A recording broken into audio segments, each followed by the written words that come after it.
Communication, a word that if well captured can be very effective in a lot of different ways, but if not, it can be bad for the misinterpreted. For the board of Manhattan Community College, communication can be always challenging. With around 27,000 students plus staff, BMCC has 3 campuses in downtown New York City. Between students and staff, the college must have good communication flow. It is part of this process to have some miscommunication, and now we will hear from those inside the school about how communication is important for everyone. Communication in BMCC is a very big challenge. You have to go through a lot, especially when you are new students and you have to apply to get in as a new student. And also once you apply for admission, then you have to actually go through a lot of process, such as you have to look for classes, register for classes, and after that you would never know that it's going to be a big challenge for you because you actually don't know how the professor is going to be. So a conductor is in charge of directing a performance with an orchestra, and one of the things that happens is that in classical music is the instrumentalists in the orchestra, they all have their music, so they know what they are supposed to do. The conductor is looking at the entire piece all the time, what everybody is doing, and so he's sort of what we call a score, and he sees what everybody's supposed to be doing. So there are certain basic moves that a conductor does with their hands, having to do with the beat, where the beat is, and show people when that people know what their music says, but then they need to know when to do it. So a conductor can show them when to do it. There are certain standard patterns. So if the beat is 4 beats, it'd be 1, 2, 3, 4. If it's 3 beats, it's 1, 2, 3, 1, 2, 3, and so on. There's these standard patterns, and so the musicians know to look for these patterns.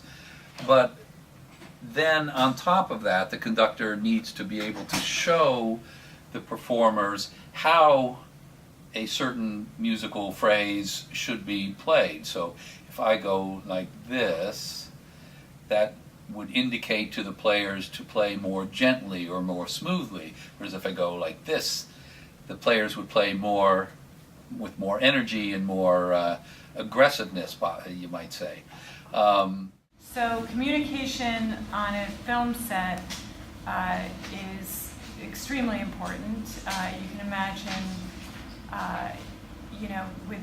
especially with a larger crew, all the things that could go wrong if there's miscommunication.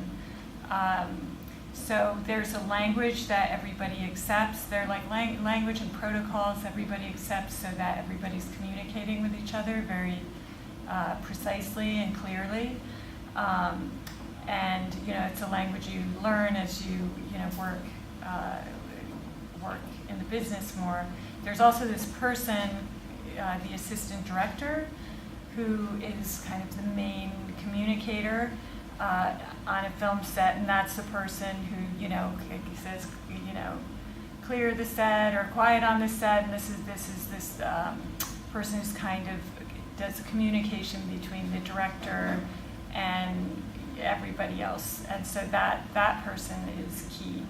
But also when it's come to group project in the class, professor sometimes they don't explain exactly what a student's supposed to do. So as a result, the student have to struggle to understand what's going on, and eventually they don't understand. So they don't know what they are supposed to do. Eventually they get a bad grade because of that misunderstanding. It's a very bad miscommunication. Okay, so I can think of an example of sort of breakdown in communication. It comes from this. I show this example in my Intro to Contemporary Media class, and in that there is it's all about this movie by that was never made, starring Johnny Depp, and Terry Gilliam was the director of it, and it was called the documentary about it, about this disastrous production is called Lost in La Mancha. And at one point, they had this huge, it was this epic production. They were going to shoot Don Quixote, and it was this epic production. They were shooting it in Spain, and the director went to the studio that they had rented, and it was like terrible, like mud floors, and terrible. They could never in a million years shoot there.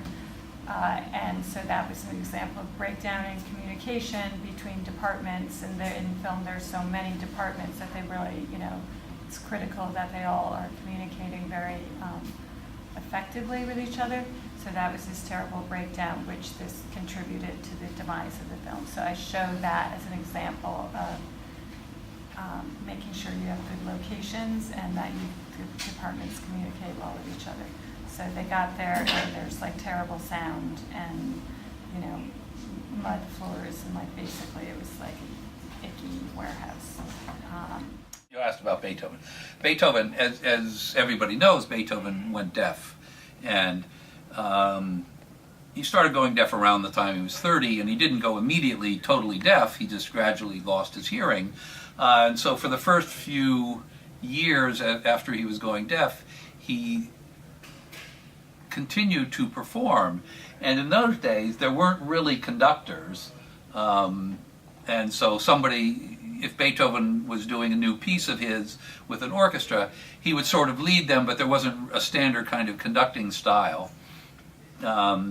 And so people weren't used to watching conductors, and Beethoven, because he was going deaf, sometimes couldn't hear exactly, and he would write music that was very soft and then very loud.